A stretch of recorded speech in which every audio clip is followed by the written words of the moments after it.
Biomolecules may be defined as those molecules that take part in the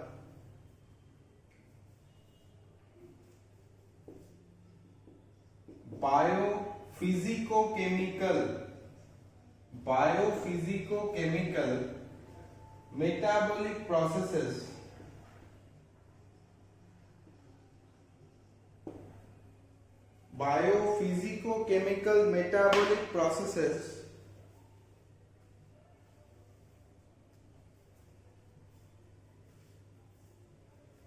that enables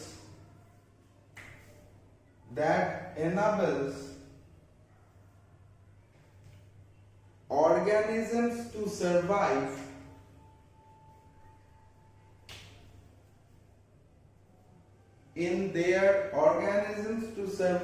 in their practical environment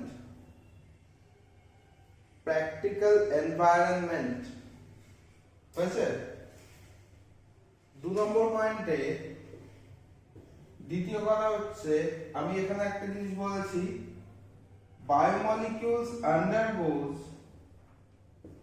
biomolecules undergoes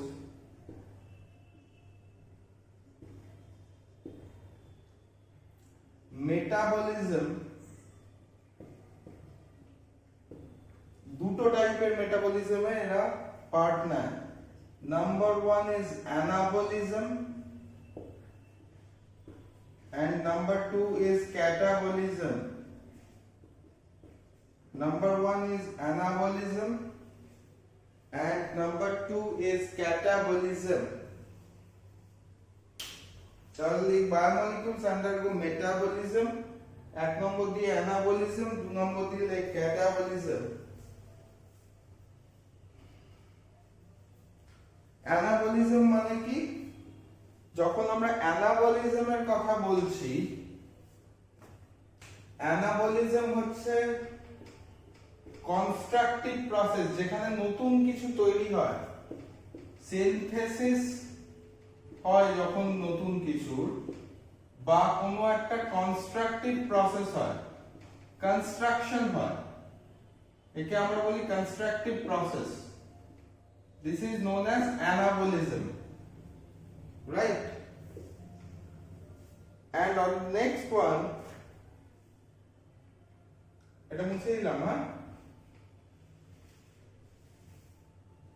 and next one is catabolism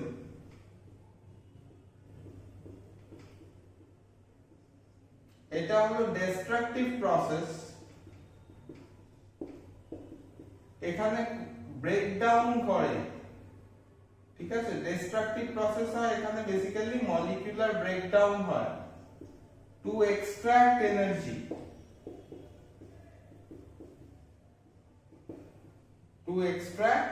energy লিখে নাও এখানে শুধুমাত্র আমরা যেটা শিখবো সেটা হচ্ছে intrinsic factors এই intrinsic ফ্যাক্টরের মধ্যে কয়েকটা জিনিসপত্র থাকে যেগুলো বেসিক্যালি কতগুলো প্রস্থেটিক গ্রুপ হিসেবে কাজ করে এই ফ্যাক্টরস গুলো অন্য কোনো একটা কম্পোনেন্ট প্রোটিন কার্বোহাইড্রেট লিপিডস এই কম্পোনেন্টস গুলোকে ডিফারেন্ট টাইপের ওয়ে দিয়ে চালনা করে এরা যখন কোনো একটা প্রোটিন বা কার্বোহাইড্রেটের সঙ্গে বাইন্ড করে then they become active and functional.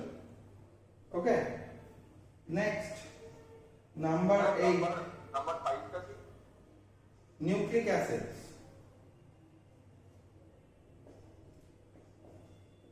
extrinsic factors লিখো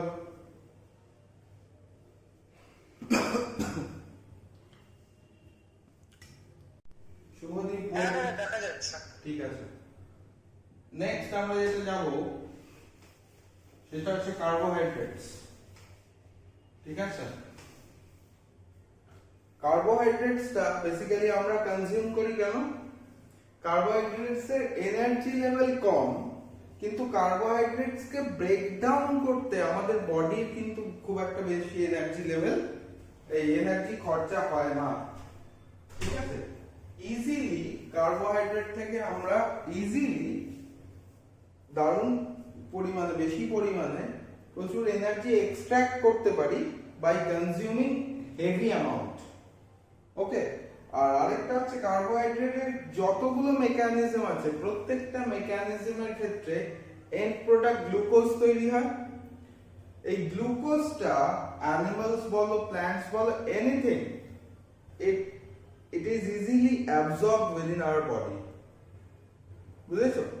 That's why we need carbohydrates first. তাহলে আমরা সবার আগে যেটা করব কার্বোহাইড্রেটস।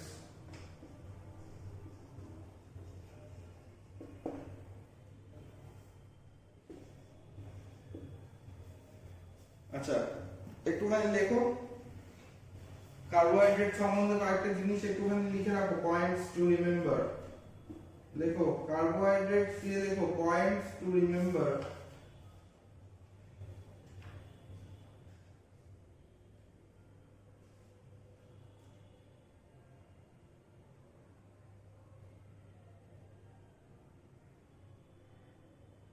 देखो carbohydrates are aldose or ketose sugar. Carbohydrates are aldose or ketose sugar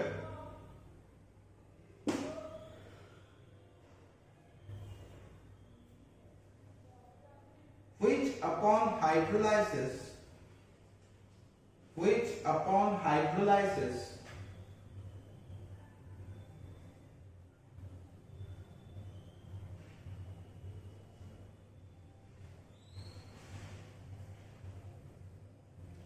produces adequate amount of energy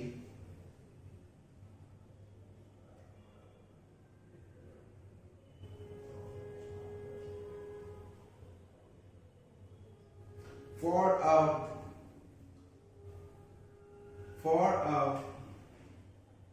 metabolic process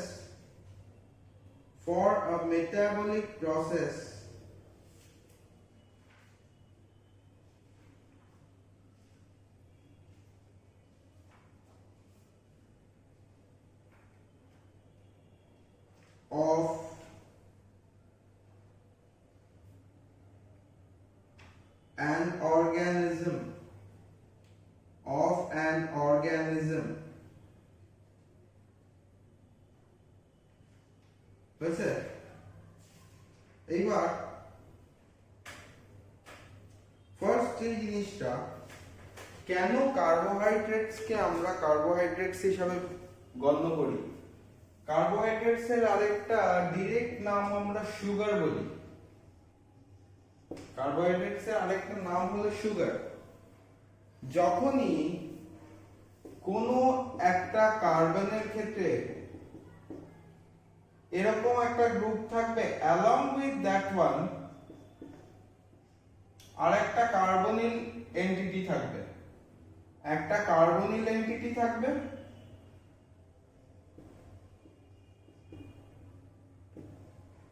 শেষে এই কার্বনিল এন্টিটিটা দুটো ফর্মেই হতে পারে। কি কি হতে পারে? একটা অ্যালডিহাইড গ্রুপ হিসাবে আসতে পারে আর একটা কিটো গ্রুপ হিসাবে আসতে পারে। দিস ইজ কিটো group, this is aldehyde group. যখন এই টোটাল ইউনিটটা একটা কম্পোনেন্টের মধ্যে হাজির থাকবে, প্রেজেন্ট থাকবে দুটো সাবসিকুয়েন্ট কম্পোনেন্ট, মানে এটার থেকে যদি ধরি তাহলে আমাকে সবসময় মাথায় রাখতে হবে এটা আমার ফাংশনাল গ্রুপ, এখানে main functional group. Main functional গ্রুপের পাশে যেই কার্বনটা থাকবে তাকে আমরা সি আলফা কার্বন বলবো। আলফা কার্বনে একটা আলফা হাইড্রক্সিল গ্রুপ থাকবে, একে আমরা বলবো আলফা হাইড্রক্সিল গ্রুপ। যেহেতু আলফা কার্বনে আটকে আছে সেই জন্য একে আমরা বলবো আলফা হাইড্রক্সিল গ্রুপ। ক্লিয়ার? মাথায় ঢুকবে? মাথায় থাকবে? এই ধরনের যখন কোনো একটা সাবসিকুয়েন্ট গ্রুপ থাকবে তখনই একমাত্র একে আমরা বলবো সুগার প্রেজেন্ট আছে কোনো একটা কম্পোনেন্টে। এই ধরনের গ্রুপ প্রেজেন্ট থাকলেই তাকে আমরা বলবো কার্বোহাইড্রেট অর কার্বস। লিখে ফেলো। এটা হচ্ছে বেসিক অনুযায়ী বেসিক ক্লাসিফিকেশন দেখি, একদম বেসিক ক্লাসিফিকেশন। তারপরে প্রত্যেকটা গ্রুপের আবার আলাদা করে ক্লাসিফিকেশন আছে, ঠিক আছে, যেগুলো পড়ে রাখতে হবে। বেসিক ক্লাসিফিকেশন অনুযায়ী আমরা যদি দেখি তাহলে দু ধরনের হয়, একটা হচ্ছে অ্যালডোজ সুগার আর একটা হচ্ছে কিটোজ সুগার। একটা অ্যালডোজ সুগার, একটা হচ্ছে কিটোজ সুগার। অ্যালডোজ সুগার কখন বলবো? সাপোজ যখন aldehyde group, aldehyde as a functional group present থাকবে, aldehyde as a functional group present থাকবে। কিটোজ সুগার বলবো তখনই যখন কিটোন গ্রুপ প্রেজেন্ট থাকবে। এইবার একটা কথা বলি, অ্যালডিহাইড আর কিটোন কিন্তু আইসোমার্স অফ ইচ আদার। এটা তোরা ইয়েতে অর্গানিক কেমিস্ট্রিতে পড়েছিস কিনা জানি না। যখন কোনো একটা কার্বনের ক্ষেত্রে টার্মিনাল এন্ডে রয়েছে, টার্মিনাল এন্ডে রয়েছে সেম গ্রুপ, টার্মিনাল এন্ড, তখন সেটা অ্যালডিহাইড, তখন সেটা CH হয়ে যাচ্ছে। এবার এই গ্রুপটাকে যদি আমি নাম্বার 2 তে নিয়ে আসি,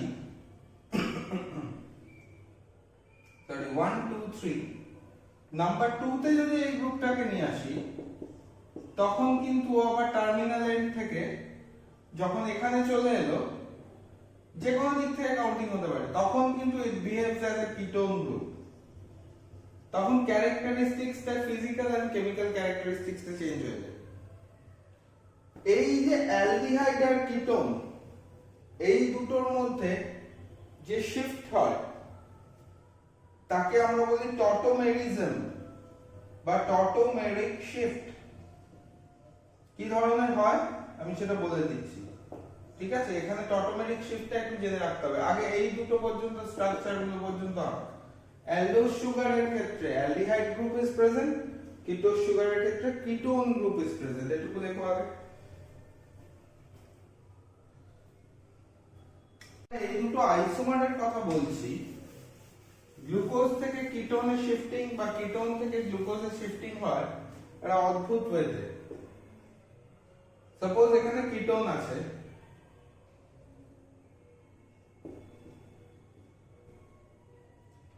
এই ধরনের গ্রুপের ক্ষেত্রে এখানে কিটোন রয়েছে, এখানে হাইড্রোজেন রয়েছে, এখানে একটা H রয়েছে, এরকম টাইপের স্ট্রাকচার রয়েছে। এরা একটা অদ্ভুত জিনিস করে, ধর এইটুকু গ্রুপকে আমি বাদ দিলাম, তাহলে আমার কাছে শুধু কিটোন পড়ে রইল। এই কিটোনটা একটা সময় গিয়ে কি করবে, ধর কোনো কারণে একটা মেটাবলিক রিঅ্যাকশন হচ্ছে, মেটাবলিক রিঅ্যাকশনের সময় ও নিজের এই বন্ডটাকে এখানে শিফট করবে। যখন এই বন্ডটা এখানে শিফট হলো তখন এটা O- হয়ে 6টা ইলেকট্রন নিয়ে এরকম করে বসে গেল,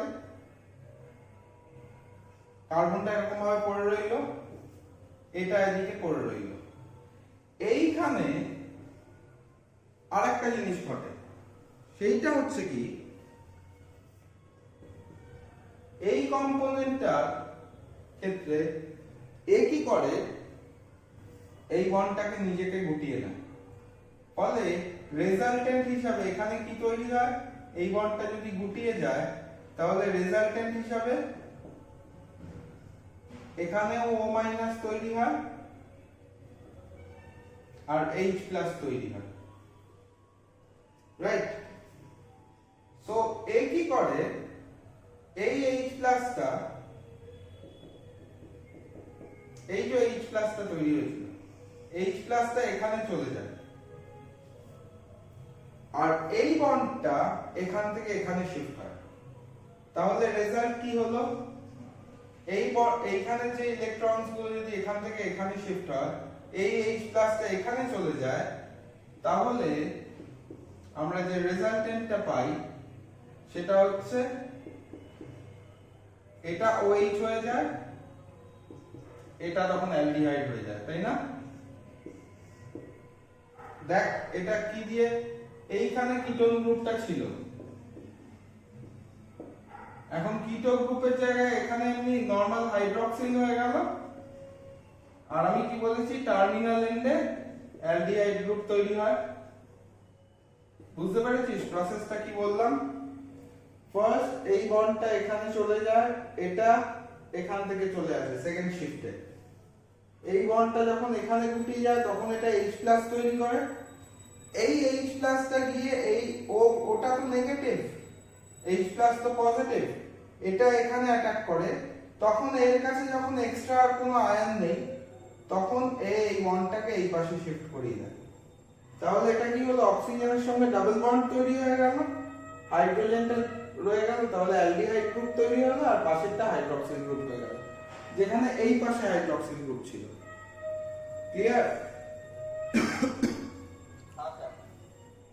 মজার ব্যাপার, তাই না? Lies at the terminal end, which lies at the terminal end. For example, আমরা যখন অ্যালডোজ সুগার দেখছি তার ক্ষেত্রে আমরা টার্মিনাল এন্ডে একটা অ্যালডিহাইড গ্রুপকে দেখছি,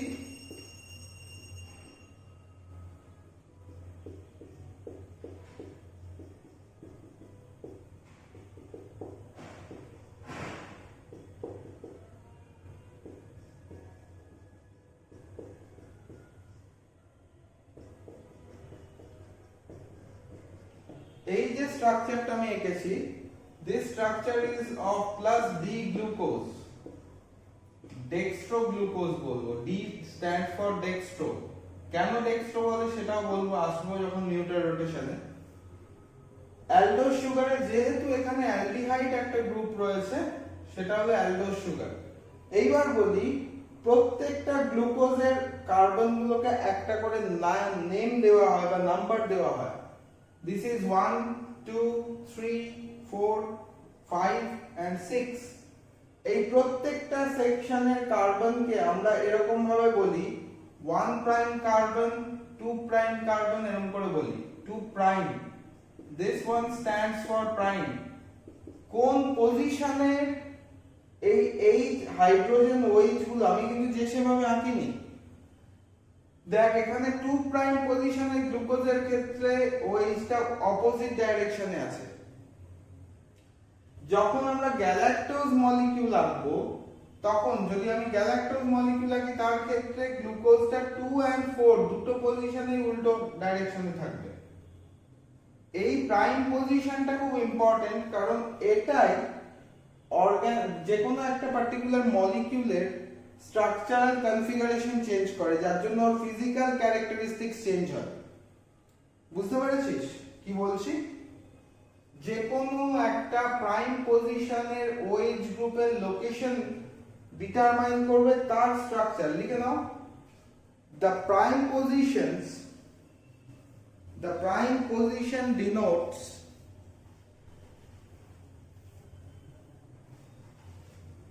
the functional activity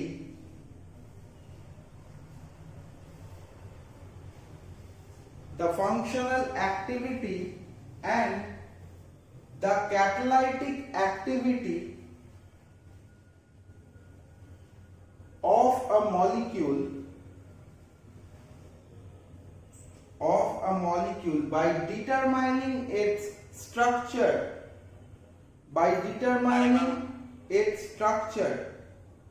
হ্যাঁ কি বলছো বলো? লেখো, the prime position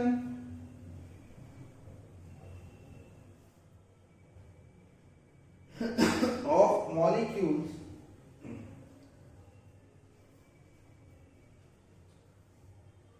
determines the physical activity or catalytic activity and structure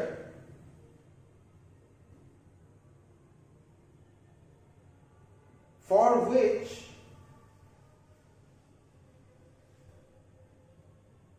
the physical and chemical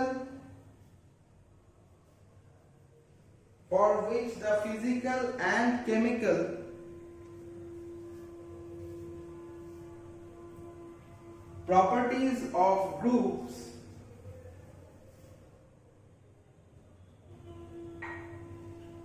are changed.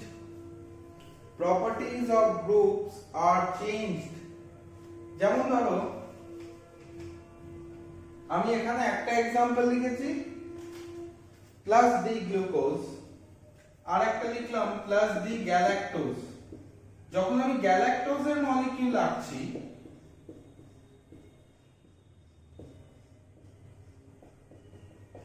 ভালো করে খেয়াল কর,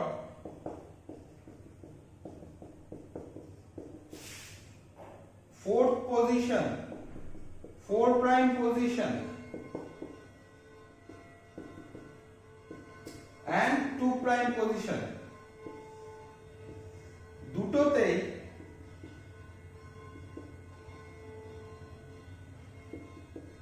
হাইড্রোজেন অক্সিজেনের লোকেশন দিয়ে কোনো কিছু যায় আসে না। অ্যালডিহাইড কার্বন মলিকিউলার রোটেশন সব সময় চলতে থাকে। 4th and 2 পজিশনের দুটোতেই হাইড্রক্সিল গ্রুপগুলো লেফট হ্যান্ড সাইডে রয়েছে। তার মানে কি এই দুটো স্ট্রাকচারের ক্ষেত্রে একই মলিকিউল, দুজনের মলিকিউলার ফর্মুলা একই, দুজনেরই কিন্তু C6H12O6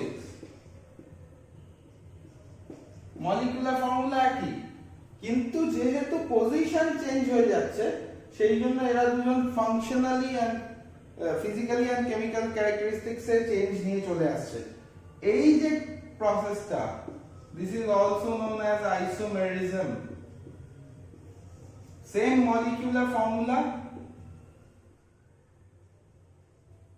পড়েছিস না ছোটবেলায়, but different spatial arrangement. তাহলে এটা হলো আমার দুটো অ্যালডোজ সুগারের এক্সাম্পল, রাইট? অতএব প্রাইম পজিশনের ইম্পর্টেন্সটা বুঝতে পেরেছিস আশা করি।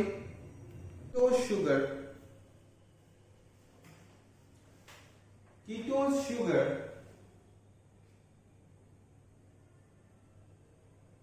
bears a OH group. Ketose sugar bears OH group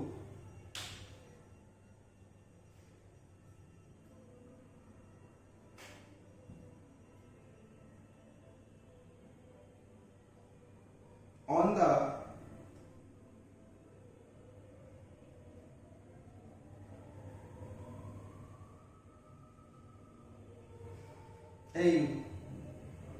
OH group on the terminal end, OH group on the terminal end, as they have indigenous carbonyl groups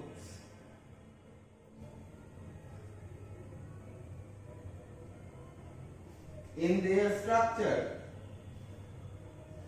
as they have indigenous carbonyl groups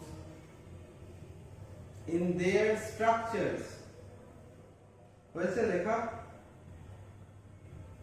দেখ তাহলে যেমন ধর example হলো fructose. ফ্রুক্টোজের ক্ষেত্রেও তুই যদি খেয়াল করিস, ফ্রুক্টোজও কিন্তু একটা isomer of glucose and galactose, but সেখানে ফাংশনাল গ্রুপ আইসোমেরিজম আসে। কিটোজ সুগার যখন দেখি, যেটা টটোমেরিক শিফট দেখলাম, কিটো সুগারের ক্ষেত্রে যেটা হবে টার্মিনাল এন্ডটায় OH গ্রুপ বেয়ার করবে, সেকেন্ড এন্ডটাতে কিটো গ্রুপ বেয়ার করবে, মানে 2 প্রাইম পজিশনে ও কিটোন রাখছে, তাই আমি মার্ক করেছি।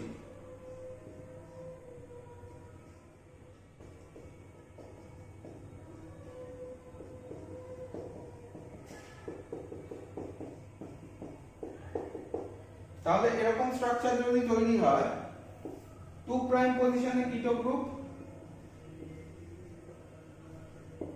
এক্সাম্পল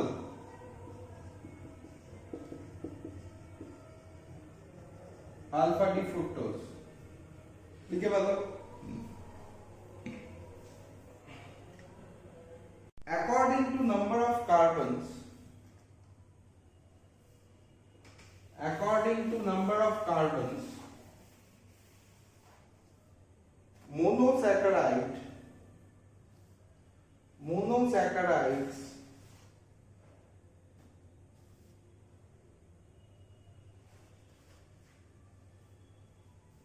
are divided into, আমরা যেগুলো পড়ছি এখন মনোস্যাকারাইড বলছি, কেন বলছি আমি আসছি তাতে, are divided into multiple categories।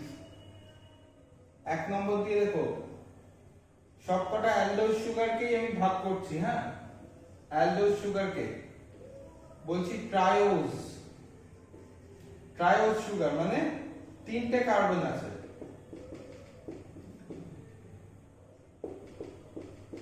যেটা দেখছি এটা হলো ট্রায়োজ, তিনটে কার্বন আছে, রাইট? যখন 5টা কার্বন ইনভলভ থাকবে, 5টা কার্বন আছে ধর,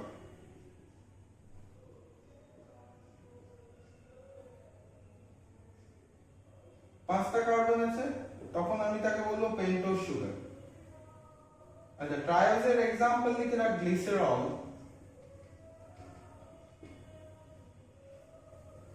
দু নম্বরে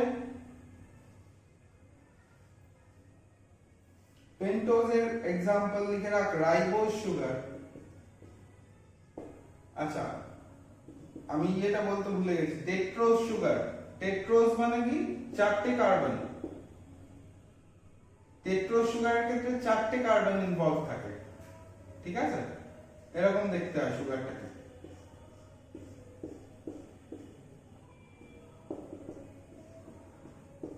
কিভাবে আসছে এই স্ট্রাকচার সেটাও আমি বলবো।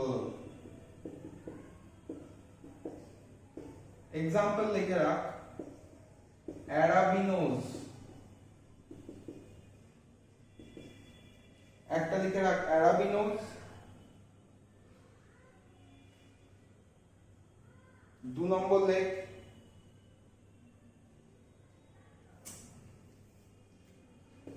একটা এক্সাম্পল লিখে রাখ টেট্রোজ সুগারের, হ্যাঁ এরিথ্রোজ,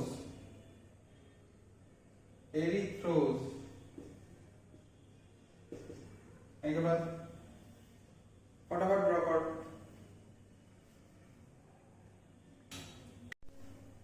সেটা হচ্ছে গ্লুকোজ, তার স্ট্রাকচার আমরা আগেই লিখে ফেলেছি।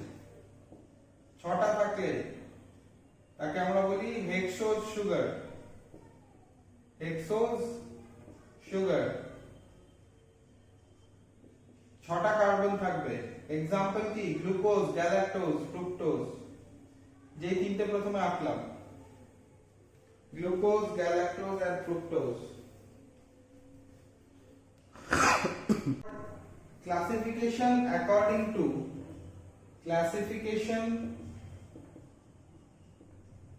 according to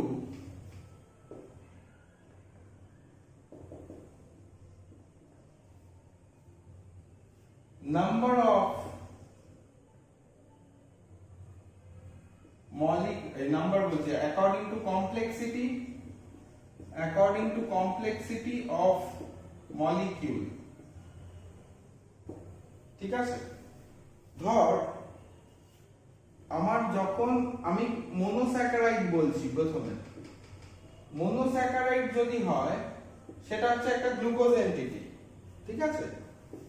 তাকে আমরা এরকম ভাবে আঁকি, যেটা আমি এতক্ষণ লিনিয়ার স্ট্রাকচার আঁকছিলাম, 1 2 3 4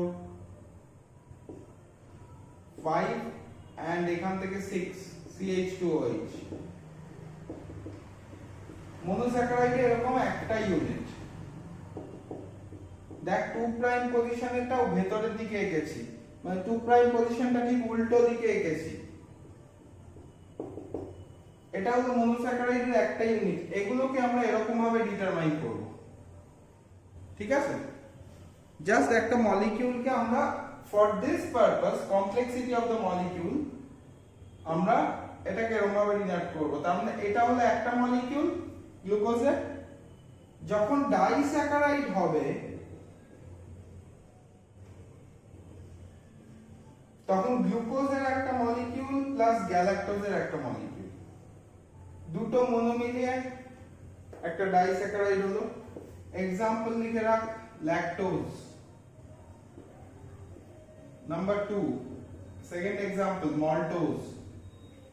এগুলো হচ্ছে ডাইস্যাকারাইড মলিকিউল। যখন পলিস্যাকারাইড হবে আমরা আসবো, এক্সাম্পল হচ্ছে সেলুলোজ।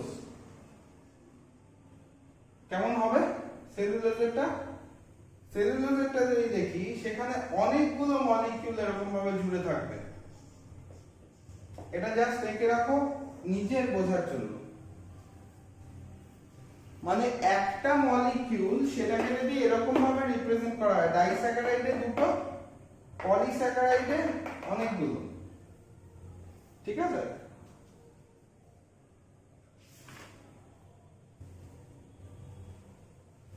ফটাফট ড্র কর। আমি একটু আগে একটা কথা বলেছিলাম যে plus D glucose plus D fructose. কেন ডি বলছি? according to the rotation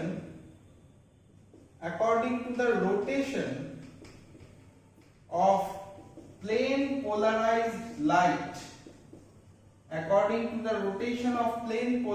light, আমরা গ্লুকোজকে দুটো ভাগে ভাগ করতে পারি, বা যে কোনো মনোস্যাকারাইডকে দুটো ভাগে ভাগ করি। একটা হলো ডেক্সট্রো আর একটা হলো লেভো।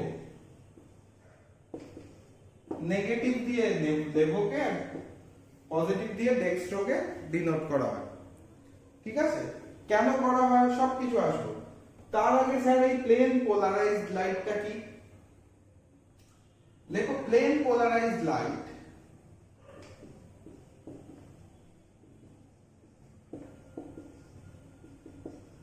কাকে বলে সেটা আগে দেখ। সেটা হচ্ছে একটা ওপেন কম্পোনেন্ট নেওয়া হলো, যেই কম্পোনেন্টের থ্রুতে একটা লাইট জ্বালানো হলো যেটা সিঙ্গেল এক কালারের মনোক্রোমাটিক লাইটের ওয়েভ ছাড়ে। মনোক্রোমাটিক মানে একটাই কালার, গ্রিন হলে শুধু গ্রিন, রেড হলে শুধু রেড। রেডটাই বেশি প্রেফারেবল কারণ তার ওয়েভলেন্থ অনেক বেশি। তাহলে এখানে কি করা হলো? একটা মনোক্রোমাটিক লাইট ইউজ করা হলো। এবার এই মনোক্রোমাটিক লাইটটা একটা যন্ত্র নোন অ্যাজ পোলারাইজারের মধ্যে যায়। পোলারাইজারের পয়েন্টে যাওয়ার পর লাইটটা রিফ্র্যাক্ট হয়ে অনেকগুলো বিমে এরকম ভাগ হয়ে যায়। সেখান থেকে সিঙ্গেল একটা স্লিট স্ট্রেট লাইনে বেরোতে থাকে। এই যে পোলারাইজেশন হলো লাইটের, তারপরে যে সিঙ্গেল লাইটটা বেরোলো একে আমরা বলবো PPL or plane polarized light. এই লাইট মলিকিউলের থ্রু দিয়ে পাস করলে সেখানে আমরা মলিকিউলার রোটেশনকে বুঝতে পারি। ক্লিয়ার? কি বললাম? একটা মনোক্রোম্যাটিক লাইট নেওয়া হলো, সিঙ্গেল কালার, RGB এর মধ্যে যে কোনো কালার নেওয়া যায়, রেড গ্রিন ব্লু এর মধ্যে। সেটাকে একটা পোলারাইজারের মধ্যে পাঠানো হয়। পোলারাইজার দিয়ে মাল্টিপল লাইটে স্প্লিট করে একটা সিঙ্গেল লাইট ওয়েভ সেটা এখান দিয়ে বেরোয়। মনোক্রোম্যাটিক লাইটের সিঙ্গেল বিম না হয় মাল্টিপল বিমসও হতে পারে, কিন্তু পোলারাইজারের মধ্যে যাওয়ার পরে ও কিন্তু একটাই বিম ছাড়ে। যেই সিঙ্গেল স্ট্রেট লাইন বিম ছাড়বে সেটাকে আমরা বলবো প্লেন পোলারাইজড লাইট। এতদূর ক্লিয়ার সবার কাছে? এটা ইউজ কেন করা হয়? ইউজ করা হয় to understand the molecular rotation, for the measurement of physics, different জিনিসের মেজারমেন্ট করার জন্য এই ধরনের লাইটকে ইউজ করা হয়। আর 3 নম্বর আরেকটা জায়গায় ইউজ করা হয়, দ্যাট ইজ স্পেকট্রোফোটোমিটার। স্পেকট্রোফোটোমিটারে আমরা এই ধরনের লাইট ইউজ করি, যেটা থেকে স্পেকট্রোস্কোপি করা হয়, যে কোনো মলিকিউলের অপটিক্যাল ডেনসিটি সম্বন্ধে জানা যায়। ঠিক আছে, সেটা আমাদের জানার দরকার নেই। তো প্লেন পোলারাইজড লাইট হলো একটা মোনোক্রোমেটিক লাইট। লেখ a plain polarized light is a monochromatic light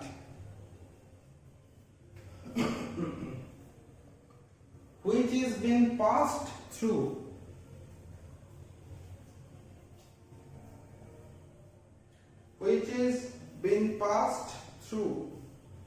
sir দেখতে হবে? হ্যাঁ মানে কিছু লিখতে বলছো? হ্যাঁ বলছি, এটা বলো না। লেখো a plain polarized light is a monochromatic light which is being passed through a polarizer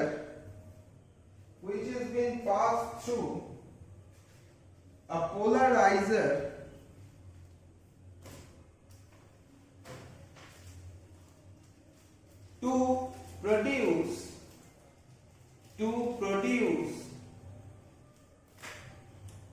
a single beam of light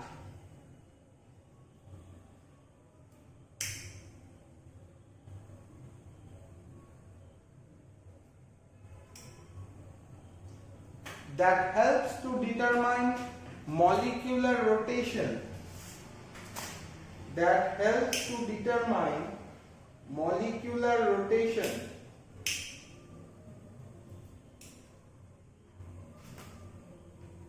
যত বৃষ্টিগুলো হবে আর এখানে সমস্যা, মশায় ছিঁড়ে দেয় পুরো মশা।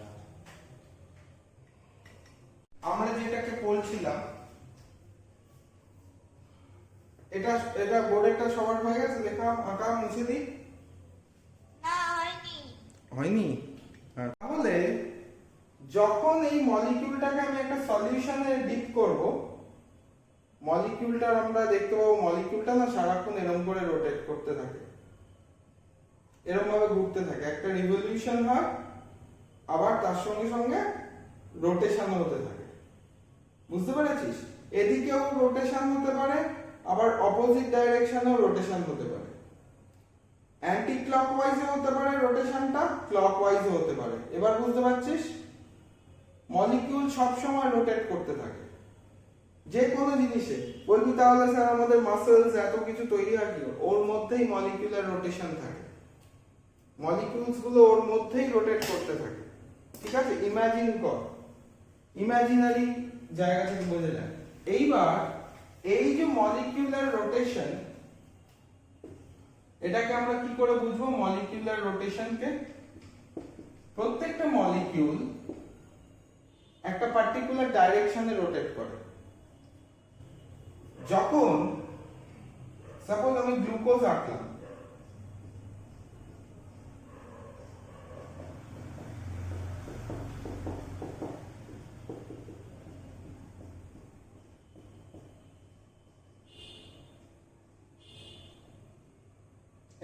CH2 করে দিলাম।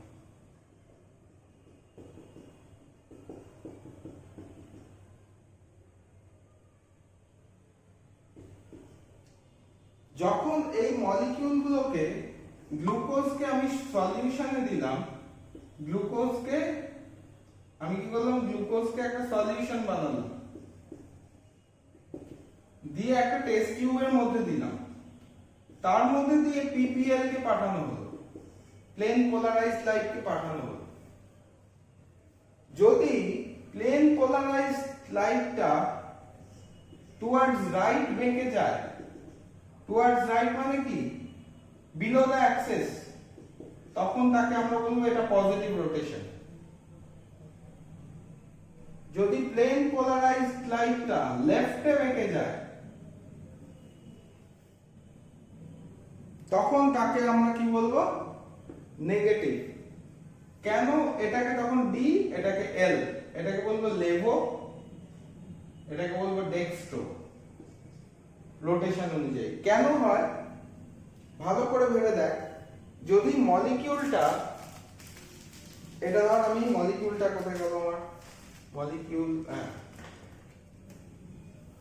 যদি আমার এই মলিকিউলটা এই মার্কারের চারিদিকে অ্যান্টি ক্লকওয়াইজ ঘুরতে থাকে, অ্যান্টি ক্লকওয়াইজ, এটা অ্যান্টি ক্লকওয়াইজ রোটেশন দিচ্ছে, তাহলে যদি এখানে কোনো একটা বল পড়ে তাহলে এটা এদিকে চলে আসবে।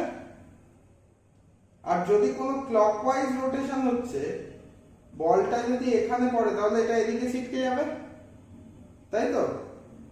ঘুরে এসে এদিকে ছিটকে যাবে তো। বারবার করে দেখ, যদি লাইট আমি পাঠাই, রোটেশন হচ্ছে এরকম ভাবে, এটা এখন অ্যান্টি ক্লকওয়াইজ রোটেট করছে, তাহলে আমার দিক থেকে কোনো একটা লাইট এলে ধাক্কা খেয়ে লাইটটা তোদের দিকে বেঁকে যাবে না, তাই না? বুঝতে পেরেছিস কি বললাম? একটা জিনিস বাই বাই করে ঘুরছে। কোনদিন এরকম হয়েছে ফ্যানের মধ্যে, ফ্যান যেদিকে রোটেট করে একটা বল ছুঁড়ে দিয়েছিস, ধাম করে গিয়ে লাগলো, বা রাবার ছুঁড়ে দিয়েছিস, খেলতে খেলতে পড়তে পড়তে করিস তো? তাহলে যখন এরকম ভাবে রোটেট করছে, লাইটের বিমটা যদি এদিক থেকে আসে তাহলে ধাক্কা লেগে লাইট বিমটা এদিকে সরে যাবে না? কি হবে নীল? তাই তো? শুনতে পাচ্ছিস কথা কেউ? বুঝতে পেরেছিস রোটেশনটা কি বলতে চাইছি? সাপোজ এটা আমার মলিকিউল এরকম ভাবে রোটেট করছে, এখানে যদি আমি একটা বল ফেলি, বলটা ধাক্কা লেগে এদিকে চলে যাবে না যদি মলিকিউলটা এরকম রোটেট করে? তাহলে এটাকে কি বলবো? অ্যান্টি ক্লকওয়াইজ রোটেশন, তাই তো? অ্যান্টি ক্লকওয়াইজ ঘুরছে না? এটা অ্যান্টি ক্লকওয়াইজ ঘুরছে তো। বুঝতে পেরেছিস? যখন অ্যান্টি ক্লকওয়াইজ রোটেশন দেবে মলিকিউলটার, and if anti-clockwise rotation, dextro means anti-clockwise rotation দেবে, মলিকিউলটা anti-clockwise ঘুরলে প্লেন পোলারাইজড লাইটটা টুয়ার্ডস রাইট বেঁকে যাবে, সেই জন্য একে বলা হলো প্লাস ডি গ্লুকোজ। ক্লিয়ার? এতটা ক্লিয়ার অদ্রিকা, অভ্র, এতটা ক্লিয়ার? এইবার যদি এটা ক্লকওয়াইজ ঘুরতো, ক্লকওয়াইজ যদি ঘোরে তাহলে কি হবে? টুয়ার্ডস লেফট বেঁকে যাবে। তাহলে লেভো কখন বলবো? যখন ক্লকওয়াইজ ঘুরবে, মলিকিউলের রোটেশনটা ক্লকওয়াইজ ঘুরবে, আর এটাকে আমি বলবো অ্যান্টি ক্লকওয়াইজ ঘুরবে। ডেক্সট্রোটা অ্যান্টি ক্লকওয়াইজ ঘুরবে আর এ ক্লকওয়াইজ ঘুরবে। ভালো করে যদি মনে করি, ছোটবেলায় একটা রুল পড়েছিলাম, দ্যাট ইজ ক্লক রুল। আমরা এই রোটেশনটাকে আমরা ক্লক রুল হিসাবে নিই। যেই জিনিসগুলো ঘড়ির সঙ্গে, ঘড়ির কাঁটার দিকে ঘোরে, তাদেরকে আমরা ধরি হচ্ছে নেগেটিভ। একই দিকে ঘোরে, ঘড়ির কাঁটার সঙ্গে যারা একই দিকে ঘোরে তাদের বলি নেগেটিভ। ঘড়ির কাঁটার অপোজিট দিকে যারা ঘোরে তাদের আমরা বলি পজিটিভ। দেখ, অ্যান্টি ক্লকওয়াইজ মানে ঘড়ির কাঁটার অপোজিট দিকে, তাই এখানে পজিটিভ লেখা হয়েছে। ক্লিয়ার? আর ক্লকওয়াইজ ঘুরছে মানে লেফটে চলে গেল, তার মানে কি নেগেটিভ, নেগেটিভ লেখা হয়েছে। লেভো স্ট্রাকচার গুলো সব নেগেটিভ হয়। বুঝতে পেরেছিস কি বললাম?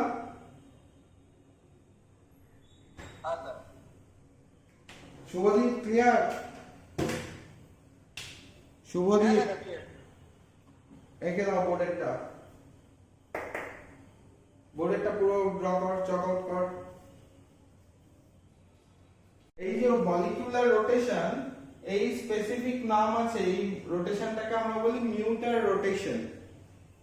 মিউটার রোটেশন মিন্স একটা সলিউশন বা সলিউবল স্টেটে কোনো একটা মলিকিউল যখন রাইট হ্যান্ড সাইডে ঘুরবে অর্থাৎ অ্যান্টি ক্লকওয়াইজ ঘুরবে, অ্যান্টি ক্লকওয়াইজ ঘুরলে সেই স্ট্রাকচারকে আমরা বলবো ডেক্সট্রো। যখন ও ক্লকওয়াইজ ঘুরবে তখন সেই স্ট্রাকচারকে আমরা বলবো লেভো, LAEVO। তাহলে গ্লুকোজের দুটো পার্ট হতে পারে, একটা হলো প্লাস ডি গ্লুকোজ আর একটা হলো মাইনাস ডি গ্লুকোজ। ক্লিয়ার? যাও লিখে বলো। সেটা হলো সাইক্লিক্যাল স্ট্রাকচার ফর্মেশন। ঠিক আছে, অদ্রিকা আমি ক্লাসটা আপলোড করে দেব, ইউটিউবে একবার দেখে নিস, গ্রুপে পাঠিয়ে লিংকটা জানি। হ্যাঁ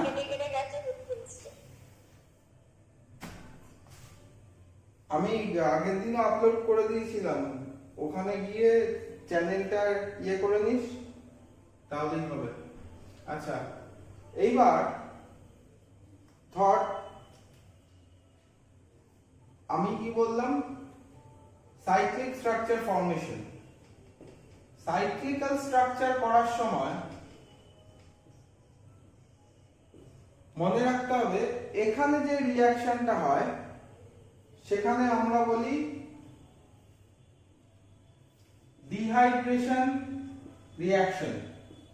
ডিহাইড্রেশন হয়, আমরা নরমালি কি দেখি, রিং স্ট্রাকচার দেখি গ্লুকোজের, রাইট?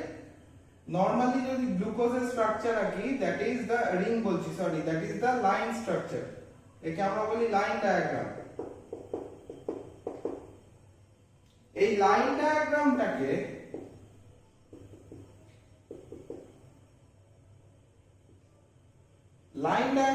যখন আঁকা হয় তখন আমরা প্রথমে এরকম ভাবে আঁকি।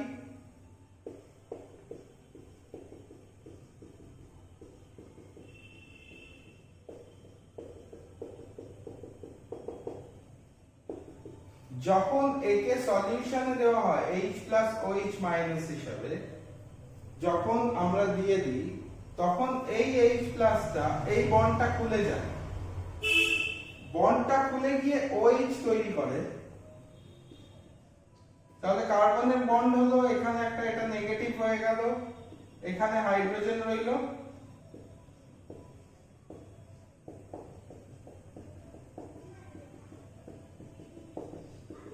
এরকম স্ট্রাকচার হলো।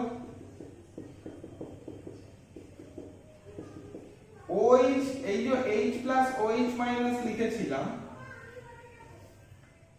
এখানে OH টা স্প্লিট আপ হয়, স্প্লিট আপ হয়ে গিয়ে 2H+ তৈরি করে, যার মধ্যে একটা H+ এখানে অ্যাটাক করে আর একটা H+ গিয়ে এই জায়গায় অ্যাটাক করে। তাহলে এরকম একটা স্ট্রাকচার পাওয়া যায়। একে বলো ফটাফট।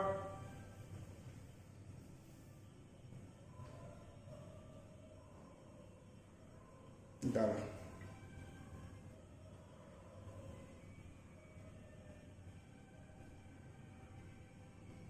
কি হলো, এটা বড় হচ্ছে না কেন স্ক্রিনটা? হ্যাঁ, এবার দেখতে পাচ্ছিস?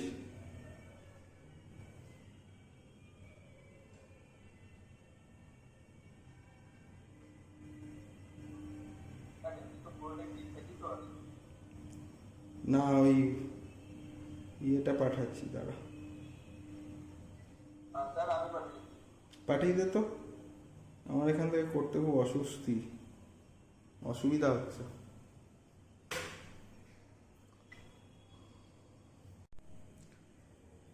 আমি লিংক পাঠিয়ে দেবো, দুটো অ্যাপেরও লিংক পাঠিয়ে দেবো, ওটারও পাঠিয়ে দেবো, ওখান থেকে তোরা আরামসে পরীক্ষা দিতে পারবি।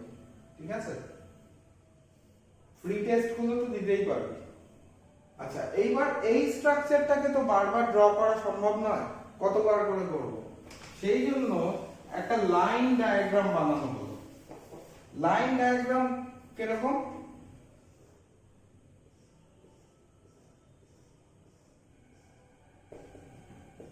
এই প্রত্যেকটা জয়েন্ট একটা করে কার্বন,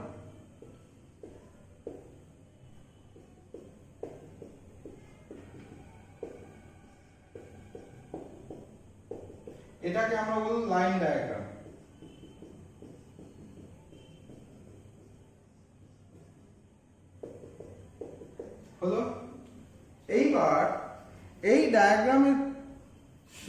কি হয়, যখন এরা মলিকিউলার স্টেটে থাকে এই দুটো অক্সিজেন 1 আর 5th পজিশনে গিয়ে এরকম ভাবে জুড়ে যায়, ওই গ্রুপগুলো এরকম ভাবে জুড়তে থাকে, একদিক থেকে H নেয় আর একদিক থেকে OH নেয়। তাহলে এখানে একটা O পড়ে রইল, দিয়ে এটা কি বেরোলো, H2O বেরিয়ে গেল না, এখান থেকে এটা H2O বেরিয়ে গেল, রাইট?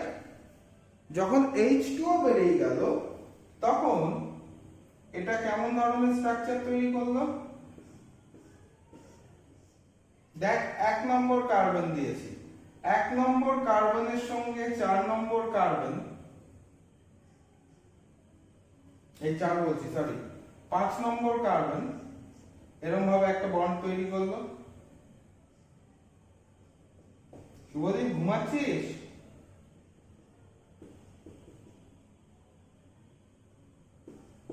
শুভদীপ আছিস ক্লাসে? অ্যাটেন্ডেন্স আছে। আমি বললাম ঘুমাচ্ছিস বলে। এইবার এই রকম স্ট্রাকচার তৈরি হলো, এইটা হয়ে গেল রিং স্ট্রাকচার। এই রিংটাকে আমরা বলি পাইরেন রিং, একে আমরা বলি পাইরেন রিং। গ্লুকোজের অ্যাকচুয়াল নাম হলো গ্লুকোপাইরানোজ। যদি আইইউপিএসসি নেমিং দেখা হয় তাহলে গ্লুকোপাইরানোজ হচ্ছে এর অ্যাকচুয়াল নাম, ঠিক আছে? এখানে 1 এখানে 5, তাহলে 1,5 প্লাস ডি গ্লুকোপাইরানোজ, এটা হচ্ছে নাম, গ্লুকোজের অ্যাকচুয়াল নাম, due to the formation of this pyran ring. একেবারে ফটাফট যে সাইকেল হিসাবে এঁকেছিলাম সেই সাইক্লিক্যাল স্ট্রাকচার হিসাবে আঁকবো। তাহলে পাইরেন রিংয়ে গ্লুকোজের যখন সাইক্লিক্যাল স্ট্রাকচার আঁকবো তখন সেই স্ট্রাকচারটাই আমরা এরকম করে আঁকবো। আমি কি বলেছি, 1 নম্বর আর 5 নম্বরের মাঝখানে ও রিংটা থাকে, তাহলে এই কার্বনটা অবভিয়াসলি 1 আর এই কার্বনটা অবভিয়াসলি 5, রাইট? তাহলে এটা 1 2 3 4 5 এন্ড উপরে 6টা এরকম ভাবে লেখা হবে। তাহলে কি ভাবে লিখবো, এটা HOH OHH HOH OHH, এটা হলো আমার গ্লুকোজের স্ট্রাকচার। যদি আমি ফ্রুক্টোজের কথা বলতাম, ফ্রুক্টোজটা একটা কিটোজ সুগার, ফ্রুক্টোজের ক্ষেত্রে আঁকতে হলে আমি যখন ফ্রুক্টোজ আঁকতাম তাহলে আমি ফ্রুক্টোজ আঁকলে এরকম আঁকতাম, CH2OH, এটা ডাবল বন্ড, কিটো গ্রুপটা ছিল 1 2 3 4 5 6,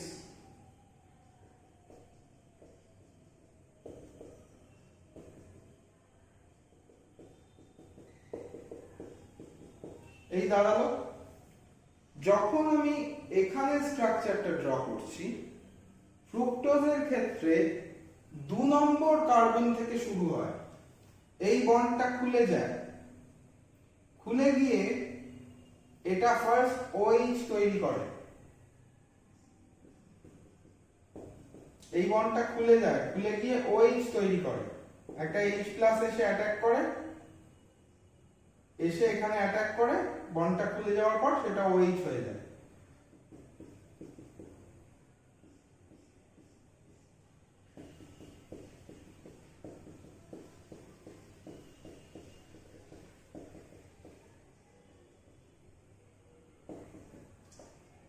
হলো, এবার বলেছি 2 আর এখানে 5, এই দুটোর মধ্যে থেকে জল বেরোয়, এখান থেকে ডিহাইড্রেশন হয়, H2O বাইরে বেরিয়ে গেল।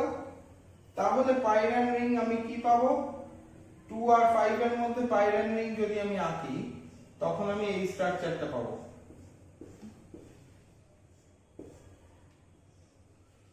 এইখানে CH2OH এটা 1 নম্বর কার্বন, এটা 6 নম্বর কার্বন, 1 2 3 4 5 6, দেখ 6 আর 1 এ CH2OH আছে, বাদ বাকিগুলো HOH দিয়ে ভরিয়ে দাও। এই ধরনের ফ্রুক্টোজের ক্ষেত্রে বা কিটোজ সুগারে যে রিংটা হবে সেই রিংটার ক্ষেত্রে তাকে আমরা কিটোজ সুগারের ক্ষেত্রে যে রিংটা দাঁড়াবে সব সময় সেই রিংকে আমরা বলবো ফিউরান রিং। ফিউরান রিং এর স্ট্রাকচার এরকম হয়। এই যে রিংটা IUPAC নেম অনুযায়ী এটাকে আমরা বলবো ফিউরান রিং, ঠিক আছে? এটা হলো কিটোজ সুগারের স্ট্রাকচার। বানিয়ে ফেল। যখন প্রজেকশন হিসাবে আঁকা হয় গ্লুকোজের স্ট্রাকচারটাকে আমরা একটু অন্যভাবে আঁকবো, ঠিক আছে?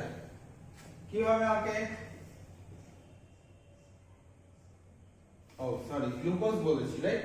তাহলে গ্লুকোজের ক্ষেত্রে পাইরান স্ট্রাকচার, এটা পাইরান রিং, CH2OH, এর দুটো ফর্ম হয়, ঠিক আছে? একে আমরা বলি কনফর্মেশন। কনফর্মেশন কিভাবে হয়? HOH OH H H OH OH H হলো। দুটো ফর্ম হতে পারে কনফর্মেশনে গ্লুকোজের প্রজেকশন অনুযায়ী। একটা হলো চেয়ার ফর্ম। চেয়ার ফর্মে গ্লুকোজটা এরকম ভাবে থাকে,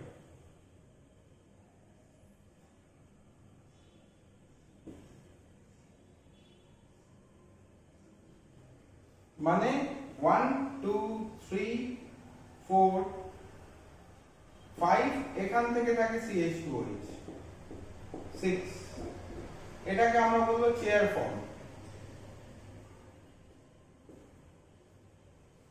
রাইট? 2 নম্বরটা ভেতরে লিখবো। যেই গ্রুপটা যেখানটা ভেতরের দিকে গ্রুপ আছে সেগুলোকে আমরা বলবো এন্ডো। এই কনফর্মেশনের আরেকটা নাম হলো পাকার্ড কনফর্মেশন। বেঁকে থেকে থাকে, অ্যাকচুয়ালি সলিউশনে এরকম ভাবে পাওয়া যায়। এটা ভেতরের যখন ঢুকে থাকবে যেই জায়গাটা তাকে বলবো এন্ডো, যেই পোরশনটা বাইরে থাকবে তাকে বলবো এক্সো। আর আরেকটা ফর্ম হয় that is known as boat form, সেটাকে আমরা বলি বোট ফর্ম। বোট ফর্মের ক্ষেত্রে যেই স্ট্রাকচারটা থাকে সেই স্ট্রাকচারে গ্লুকোজটাকে দেখতে এরকম হয়। এই দুটো ফর্মেই থাকতে পারে, এটা CH2OH। তাহলে যদি আমাকে কোশ্চেন করে কটা কনফর্মেশন হয়, দুটো কনফর্মেশন। কি কি? Chair and board. ভেতরের দিকটা যেটা ঢুকে রয়েছে, তাহলে এই ভেতরের দিকে ঢোকা জায়গাটাকে একটাকে আমরা বলবো এন্ডো। বাইরের দিকে যে অংশটা ফুলে বেরিয়ে আছে তাকে আমরা বলবো এক্সো। লিখে নাও। গ্লুকোজের দুটো এন্টিটি একসঙ্গে জুড়ে যায়, রাইট? সেটা 1,4 লিংকেজ হতে পারে। 1,4 লিংকেজ হতে পারে। এখানে দুটো টাইপের লিংকেজ হয়, একটা আলফা একটা বিটা। কিভাবে ডাইস্যাকারাইড ফর্ম হয় সেটা আগে দেখি। প্রথমে আমরা একটা ডাইস্যাকারাইড তুলে নিলাম, ধর মল্টোজ। মল্টোজ মানে কি? 2 মোলস অফ গ্লুকোজ। তাহলে এই দুটো মোল অফ গ্লুকোজকে কিভাবে জোড়া হয়?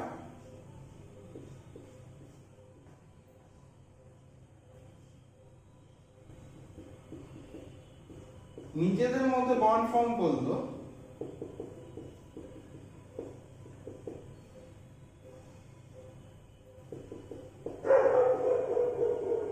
এটা CH2OH, এখানে হাইড্রোজেন, আবার এদিকে আরেকটা মলিকিউল,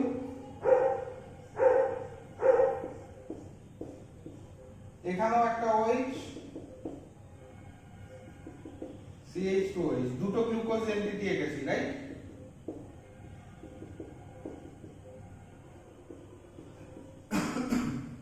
যখন এ ধরনের লিংকেজ হবে, দেখ 1 2 3 4, এখান থেকে H2O বের করে দিলাম, তাহলে আমার স্ট্রাকচারটা কি দাঁড়ালো?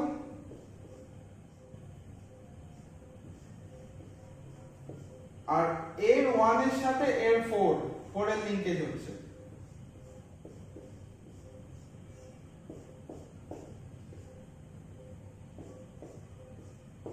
হলো? তাহলে এখানে CH2OH, এখানেও CH2OH হলো, HOH HOH OH H, এইখানে হাইড্রোজেন পড়ে রয়েছে, এখানেও হাইড্রোজেন পড়ে রয়েছে, OH H H OH। এই যে ইউনিটটা তৈরি হলো, এটাকে আমরা বলবো মল্টোজ। তাহলে এখানে কি মল্টোজের ক্ষেত্রে আমরা কি লিংকেজ পেলাম? এই লিংকেজটার নাম হলো আলফা লিংকেজ। যখন একই প্লেনে থাকা, একই সাইডে থাকা দুটো ইউনিট একসঙ্গে জুড়বে, তখন সেটাকে বলবো আলফা লিংকেজ। 1,4 alpha linkage. লিখে নাও এক্সাম্পল মল্টোজ। এইবার যদি আমি এখানে দেখি বিটা লিংকেজ কখন, ধর আমরা যখন বলছি বিটা লিংকেজের কথা বলছি, যদি এরকম থাকে যে দুটো একই প্লেনে থাকা, একটা নিচে আছে একটা ওই ওপরে আছে, তখন যে ধরনের স্ট্রাকচার হবে সেই ধরনের স্ট্রাকচারকে আমরা বলবো বিটা ডিগ্লুকোজ বা বিটা লিংকেজ। ঠিক আছে? দাঁড়া,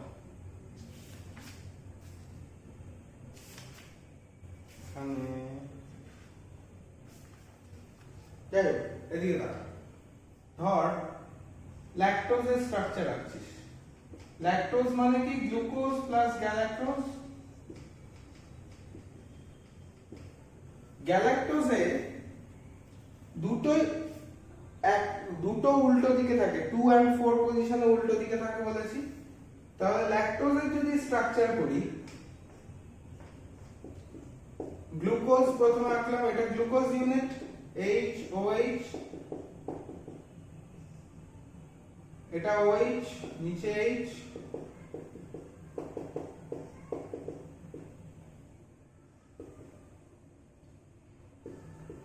CH2OH, এখানে H হলো। এই এটা হলো গ্লুকোজ প্লাস গ্যালাক্টোজ ইউনিটটাকে আঁকতে হবে। গ্যালাক্টোজ যখন আঁকলাম,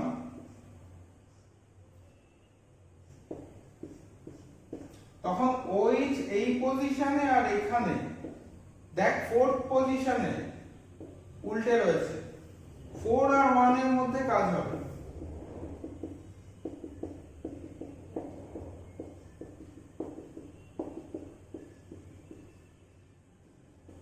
তাহলে এই দুটোর মধ্যে থেকে H2O বেরোবে।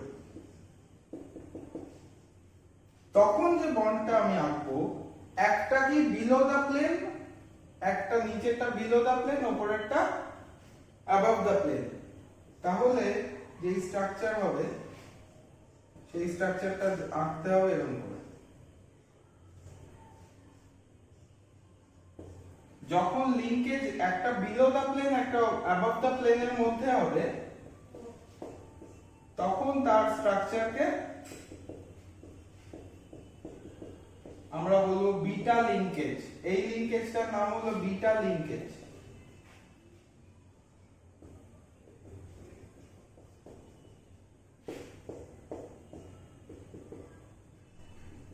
CH2O যেটা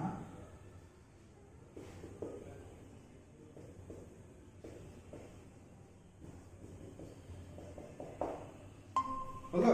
তাহলে গ্লুকোজ আর গ্যালাক্টোজ ইউনিট একসাথে রাখলাম, তাহলে এখানে হলো বিটা লিংকেজ, এই ধরনের লিংকেজ। ঠিক আছে? এটা করে নাও, তারপরে ছুটি।